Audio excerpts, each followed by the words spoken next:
سلام، خیلی خوش اومدید به پارت 6 فکر کنم از ساخت پروژه دث نوت. توی قسمت‌های قبلی یه شاهکارهای خیلی جذابی ساختیم مثل این منوی خوشگل. اگر یه کوچولو موسم آروم تکون می‌خورد و دست من اینجا می‌بینید به خاطر اینه که بنده در واقع USB همین نورمون رو فدای موسم کردم. به هر حال میریم بالا. یه دونه صفحه هیرو خوشگل اینجا ساختم، یه دونه اینجا توی قسمت قبلی یه همچین چیزی ساختیم برای در واقع نمونه کارهامون. یه متنی هم اینجا نوشتم از آخرین قسمت که خب چیز باحالی بود. به هر حال توی قسمت قبلی هم یه دونه اینجوری دکمه شو آل ساختم که وقتی روش میزنیم این شکلی در میاد. راستی از حالت یه سری تغییرات انجام دادم که در واقع ویدیو چون قرار بود دیروز ویدیو رو بگیرم ولی متاسفانه یه 2-3 باری ویدیو گرفتم، هی خراب شد، دوباره پاک کردم، دوباره شروع کردم و یه کوچولو خراب شد. اشکال نداره، ولی به هر حال امروز یه کوچولو دردسرم زیادتره چون باید هم امروز ویدیو رو ادیت کنم، رندر بگیرم، پخشش کنم و هم این ویدیو رو بگیرم. به هر حال توی قسمت‌های قبلی در واقع زمان پیدا کردم زنگ زدن، اومدیم اینجا. قبل از اینکه من ویدیو رو استارت کنم باز ببخشید، مودال کانتنتم رو دیسپلی گریدم رو به این شکل کالمزم رو 3 تا 200 دادم و اتورا هم که هیچ تغییر نمیکنه 180 تاست.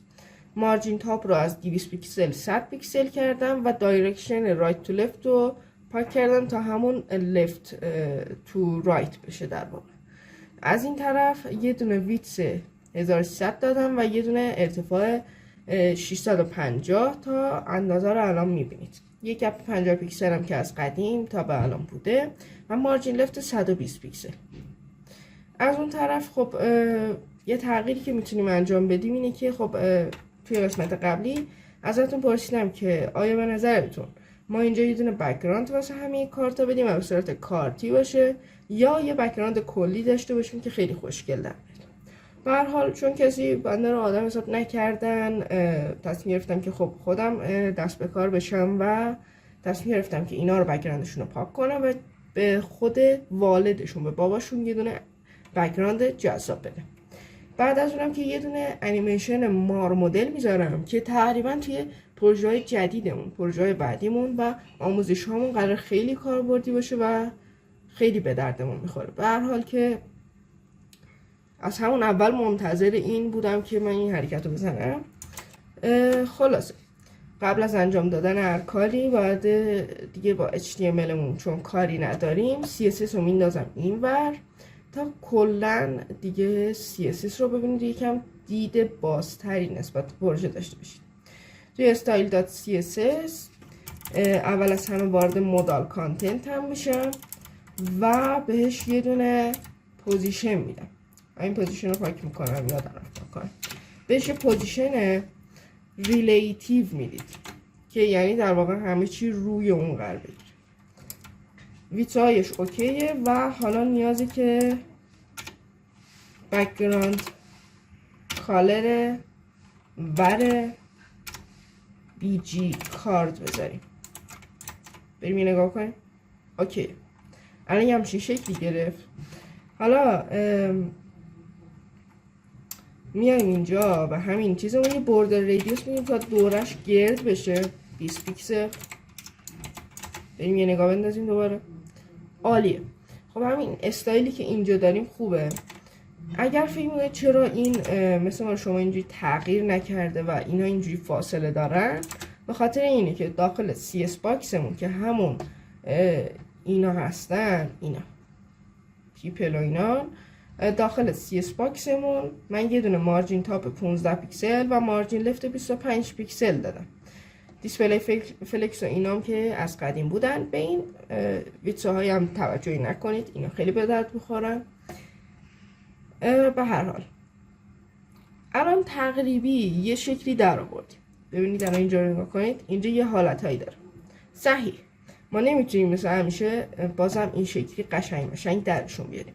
داخلش رو فعلا میتونیم البته همین الان هم استایل بدیم. بریم یه تستی بزنیم.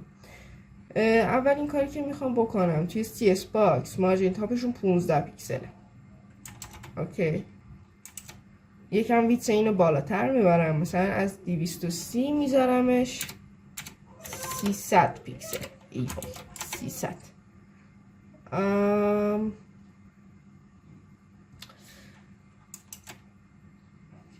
ارتفاع رو 300 پیکسل گذاشتیم و میتونیم حالا این ایمیجم رو یکم گنده تر کنم یا این چیز رو یکم ارتفاعش رو بالاتر ببرم. مثلا اسپنم رو مارجین باتوم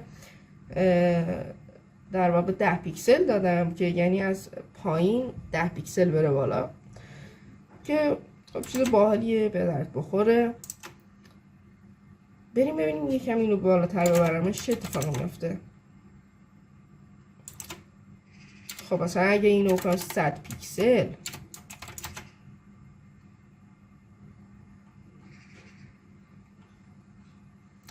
بعدی نشده.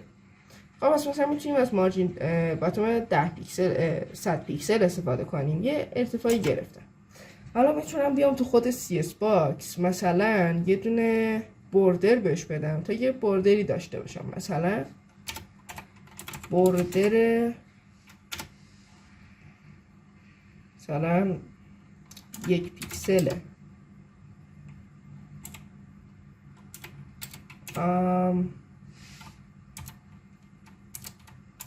بذارید ببینیم که این حالت خطچین بودنش چی بود.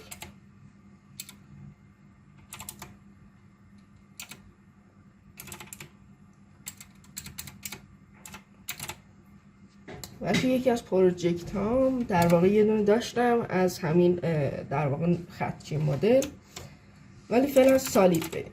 سالید ور تکست بریم چجوری شد. ببینید یه کوچولو اذیت هم داره میکنین. خب یه همچین شکلی گرفت که خب یه کوچولو ویتمون زیاده. میتونیم این ویتر رو البته هایتمون رو کمتر کنیم، مثلا بذاریمش همون 200 پیکسل. ببینم چجوریه. اگه مثلا یه کوچولو حالا مثلا بالا پایین میتونه باشه. 200 یه نگاه بندازم.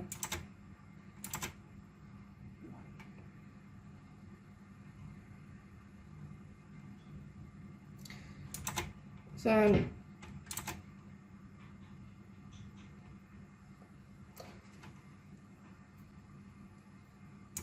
خب یه اتفاقی که اینجا افتاد و همین الان متوجه شدیم اینی که فعلا اینو ببندیم. اینه که وقتی باتم دادم به این تکستامون برای اینکه جا باز کنن بسته شدن، یعنی یه همچین شکلی دیگه. بذارید من این مارجین باتم تکست رو بردارم ببینید الان چه شکلیه.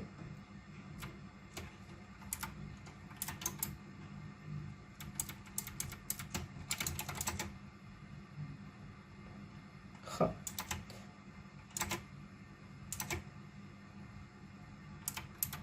اوکیه. خب حالا که این اوکی شدن ببینید الان این شکلی اوکیه دیگه. تکستامون هم همشون یه اندازن. یه باگی خورده بودیم تو قسمت قبلی، مشکلش همین مارجین باتوم بود که اوکیش کردیم و الان یه همچین شکلی گرفت. خب میتونیم حالا بریم مثلا یه دونه از چیز استفاده کنیم، مثلا دات هد استفاده کنیم. میتونیم پس میام اینجا توی CS باکس میام توی این خط پایینش تکست الان اوکی.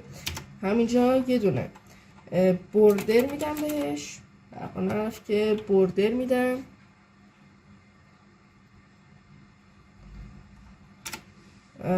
یک پیکسل داتد ور خط تکست. اوکی بریم ببینیم چجوری شد. خب یه همچین شکلی گرفت. شکل نسبتا خوبیه. دیگه چه کارهایی مثلا میتونیم انجام بدیم؟ مثلا 1 پیکسل رو یه کوچولو زیادترش میکنم، مثلا میذارم 3 پیکسل که یه کوچولو این نقطه بودن بیشتر معلوم شه. بعد مثلا میتونم یه کوچولو بیت‌هایشون رو بیشتر کنم نسبت به چیز، مثلا اینو بذارم 60 که دیگه کاملا رو هم قرار بگیره، مثلا 60 نه 50.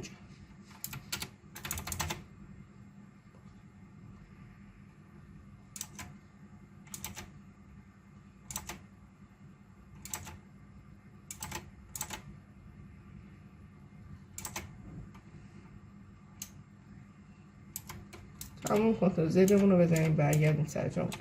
اوکی خب این از نمونه کارم. خب برگردیم اینجا متوسط شد.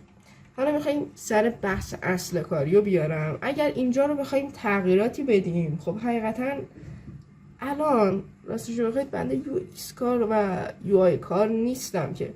برای اگر ایده خاصی داشتید بهمون بگید، اینجا رو انجام بدیم، قشنگش کنیم، خوشگلش کنیم. ولی یه ایده‌ای که از همون اول تو ذهنم بود، این حالت مار مدل این بالا رو همین الان میخوام اوکیش کنم.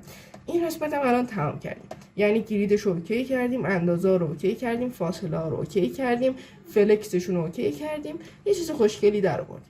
ولی به هر حال دیگه تقریبا این قسمت هم این صفحه هم تمام شد. ولی بازم میگم اگر ایده ای داشتید بنده رو آدم اضافه کنید و توی کامنت ها برام بنویسید. اگر کامنت آف بود، خب مشکل یوتیوبه که نمیدونم چرا من هر سری آنو میذارم و این هر سری میاد آفش میکنه. به هر حال برای ساختن یه همچین افکت مار مدلی که سعی میکنم عکسشو تو صفحه نشون بدم، البته ویدیو نه عکسشو، قرار با انیمیشن چیزش بسازم. برای این کار خب هنوزم نیاز به چیز داریم، مودال کانتنت. خب به مودال کانتنت ما چیه؟ مودال کانتنت ما اینی که اینجا دارید میبینید، یعنی بابای همه این عکس‌ها، همه این نامبر 1 پیپل نامبر 2 پیپل نامبر 3 اینا بابای ایناست، همینه. اینی که این بزرگی که اینجا هست اینه، اینی که اینجاست بابای ایناست. اوکی خلاص، پس برای اینکه این اوکیش کنیم میریم تو استایل، باید یه بوردر براش بسازیم. اما چون نمیتونیم به بوردرها انیمیشن بدیم و البته میتونیم انیمیشن بدیم ولی نمیتونیم بهش بوردر ریدیوس بدیم که گوشاش گرد بشه، باید از افتر و بیفور استفاده کنیم. افتر و بیفور چیزایی هستن که میاد، مثلا میگم که بیفور یعنی مثلا یه دونه مودال کانتنت میسازه، یه دونه دیگه هم مودال کانتنت میسازه که بیفوره، یعنی قبل اونه یا بعد اونه افتر استفاده میشه. الان میبینید، ببین مثلا الان من میام اینجا یه دونه دات مودال کانتنت رو باید بنویسید. به اینا میگن هاور. اینا اگر به این دو نقطه اگر 2 تا از اینا بزنی و بعد از اون بیفور افتر رو بزنی، میتونی از چیزهای خیلی بالاتر استفاده کنی. مثلا من میزنم بیفور یعنی قبل از اون، بازش میکنم توی بیفور و افتر. حتی اگر تکستی هم نخواهید بنویسید حتما باید کانتنت رو بنویسید. کانتنت رو میذارم هیچی، من هیچ متنی نمیخوام ولی باید بذاریدش، اگه نباشه در واقع دیده نمیشه دیگه این بیفور افتر. چیز بعدی که میخوایم انجام بدیم پوزیشنشه، که پوزیشنش وقتی پوزیشن باباش، پوزیشن در واقع خودش ریلیتیو باشه، اگر خودش رو ابسولوت بدیم روی اون قرار میگیره، در واقع زندانی میشه تو اتاقش. ارتفاعش رو و عرضش رو 100% میدم هر دوتاشون رو تا دقیقا هم اندازش باشه.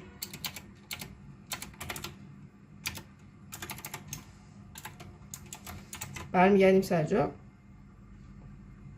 خب دقیقا الان روشه، شاید نبینید ولی خب حالا یه تاپ 0 و لفت 0 میذارم تا تو هر اندازی هر جایی بود هر قسمتی بود دقیق روش باشه. یه بک‌گراند کالر بهش میدم، به همون برای اینکه ببینید البته وایت. اینا قرار پاکش کنیم این بک‌گراند کالر دقیقا روش. یه بوردر ریدیوس میدم تا بیشتر شبیه هم بشن. بوردر ریدیوس 20 پیکسل بود. این همون بالای باید بدید. اوکی. حالا میخوام که روی این نباشه، میخوام بره پشتش. برای اینکه بره پشتش باید بنویسم در واقع چی باید بنویسم؟ باید بنویسم Z ایندکس، یه چیزی مثل لایه هایی توی فتوشاپه، -1، یه دونه برو عقب. پرفکت. حالا میخوام که در واقع حالت بوردر بگیره و یه کوچولو ازش بیاد بیرون اینجا قرار بگیره. برای این کار باید از پدینگ استفاده کنیم. پس چیکار میکنم؟ مینویسم پدینگ تاپ. اینو چطور بهتر ننویسید، حتما باید پدینگ باشه تا از همه قسمت ها، از همه جوانب بگیره. مثلا 5 پیکسل. 5 پیکسل نسبت به این اندازه طبق قسمت های قبلی که من تست کردم خوبه. اما الان از یه طرفش زده بیرون، دیگه اون طرفش چی میخواد بشه؟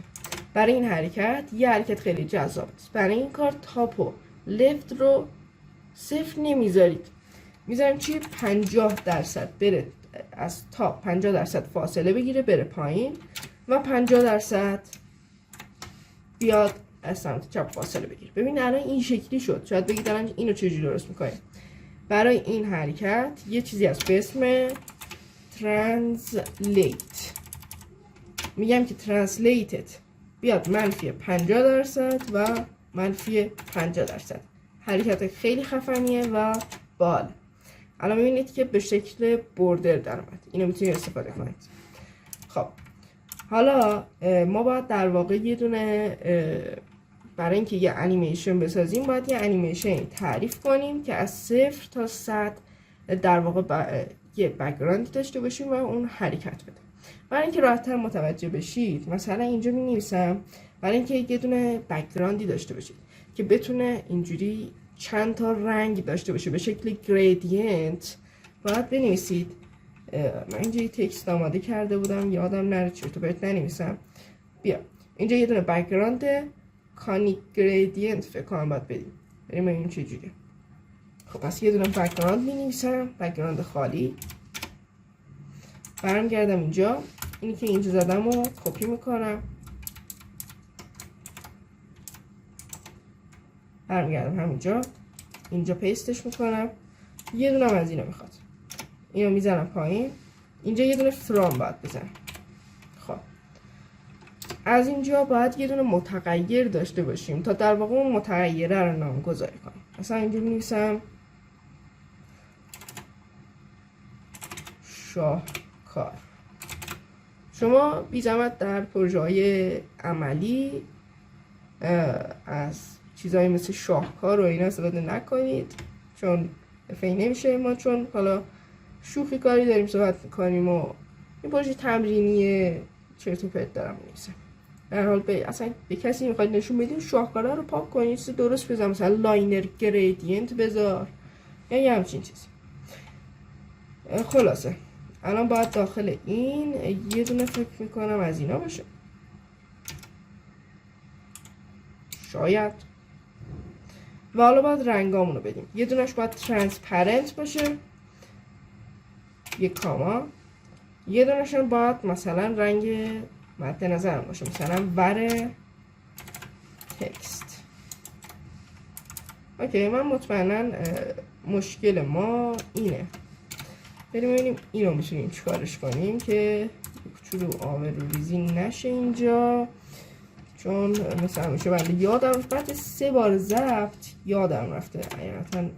اوکی خب یه رنگ بندیمون رو انجام دادیم. حالا میام اینجا باید از یه چیزی استفاده کنیم برای اینکه در واقع چیکار باید بکنیم. هدف ما چی از این حرکت؟ اینه که ما بیایم یه دونه اینجا در واقع یه کاری کنیم که این دوتا رنگ ترانسپرنت و سفید ما تکون بخورن، اینجوری بچرخن. الان حالتشو نگاه کنید. اینو من پاک کنم ببینید الان حالت چی. خب ببینید الان حالت چی. یه وایتو فکر کنم باید برش میگردم.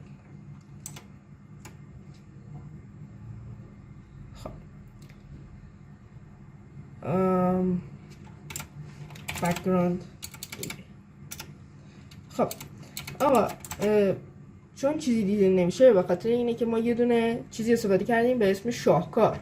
واقعا شاهکار، یعنی نه شاهکار، در واقع یه پراپرتی ساختیم به اسم شاهکار، یه متغیری ساختیم که این کار رو باید تو JS انجام بدیم. ولی برای اینکه این متغیره رو بسازیم، این نمیدونه شاهکار کجای این کد هستش، نمیدونه که اینجا در خط 156 خط شاهکار ما نوشته شده. به هر حال برای اینکه یه دونه متغیر بسازیم به اسم شاهکار تا بیاد این رنگ‌ها رو به خودش بگیره، باید یه دونه از اینا استفاده کنیم و یه چیزی به اسم پراپرتیه.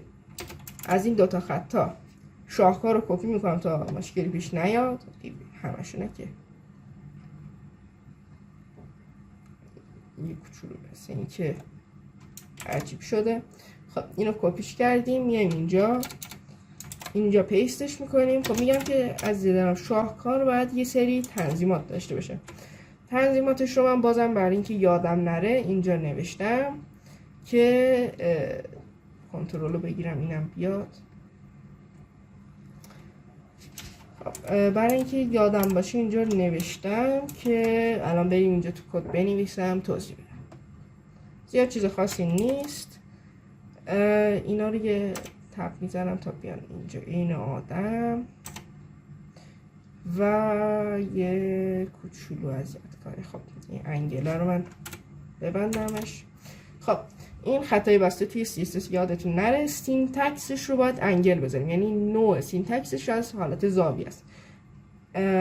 نوع زاویهش از 0 درجه است، دک همون درجه است و این هریتسش هم فالزه. اینا رو باید داشته باشیم. بریم ببینیم الان تغییری ایجاد شده است یا خیر. خب فعلا که تغییری انجام نشده.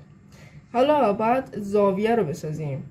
من یه دونه بک‌گراند بدم اینجا، ببینم این اوکی شد یا نه. بک‌گراند کالر وایت.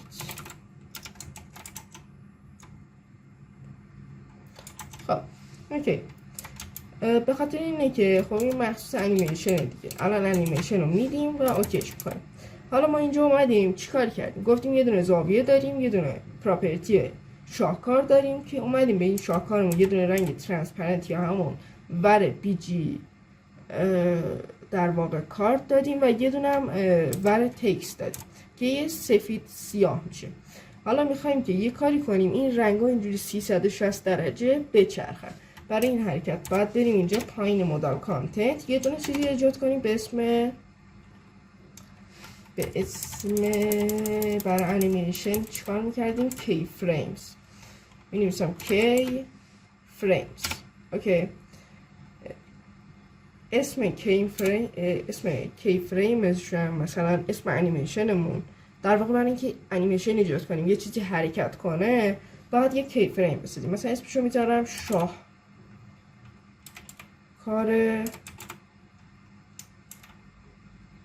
ای، یعنی انیمیشن. گفتم که اینا به شکل چیزن، از این چیزا براتون ننویسید توی پروژه اصلی یا به کسی میخواید نشون بدید. میگم که از from یعنی از یه جای شروع بشه، اسپیس بزنیم بره به اینجا. خب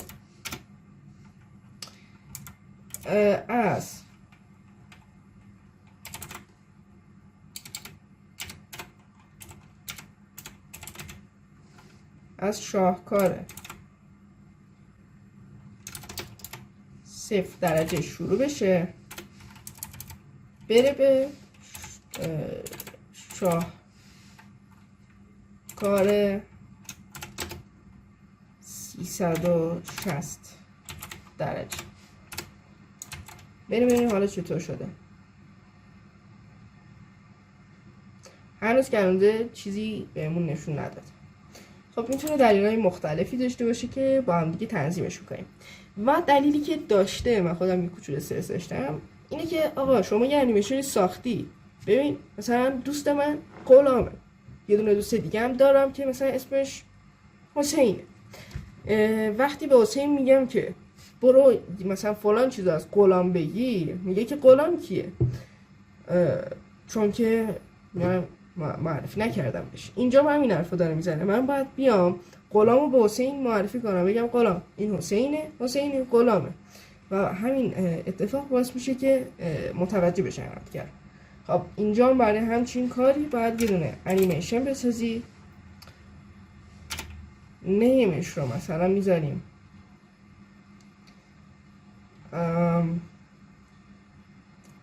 نیمش چی بود؟ شاه کار ای. امیدوارم این چیزش هم لاینر بشه و بقیهش هم دیگه نیاز نداریم.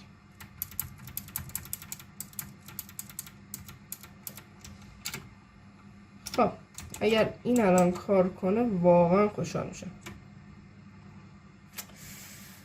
خب دلیل اینکه کار نکرد چی میتواند باشد؟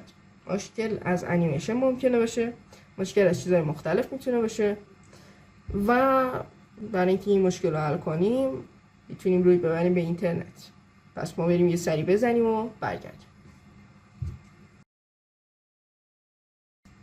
خب اومدیم با در واقع ادامه کارمون. خب حقیقتا نمیدونم چقدر گذشت، ولی هرچی بود سیستم داره یه کوچولو میتره که اینجا انقدر بهش فشار اومده از داشت ضبط کردن. ولی به هر حال اینجا نگاه کنید که من متاسفانه مشکلامو پیدا کردم و از مشکلاتم یه دونه این بود که من به انیمیشن فقط شاهکار آ و لاینر رو نوشته بودم، با اینکه باید مقدار ثانیه‌اش و اینفینیتیش هم اضافه کنیم. دومین مشکلم که در واقع اصلی ترین مشکلمه اینه که من قبلا اومدم به این شاهکاره جای کاما یه دونه اینجوری گذاشتم. نمیدونم کدوم باشه این فکر رو تو ذهنم انداخت، ولی به هر حال اونو پاک میکنید یه دونه همین شاهکار بمونه. خب اول اینکه وقتی خب شما بخواید یه متغیری رو در واقع نامگذاری کنید بنویسیدش توی اینجا، باید از چی استفاده کنید؟ از ور و از اینا. حالا دو تا از اینا شاهکار رو اضافه میکنم. اینا شاهکار. حالا اینجا یه دونه کاما میذارم و تقریبا باید اوکی شده باشه. از مشکلات دیگم ببینید اینکه اینجا بسته میشه، اینم اینجا بسته میشه، یه دونه انیمیشنه، یه دونه از اینا میذاری و تمام. و حالا باید یعنی واقعا یکی از پارسه سعی لحظاتیه که اگر انجام بشه خیلی خوشحال میشم. امیدوارم که ضایع نشم. راستی اینم از ور تکست تغییرش دادم به وایت معمولی. آمادید؟ 1 2 3 و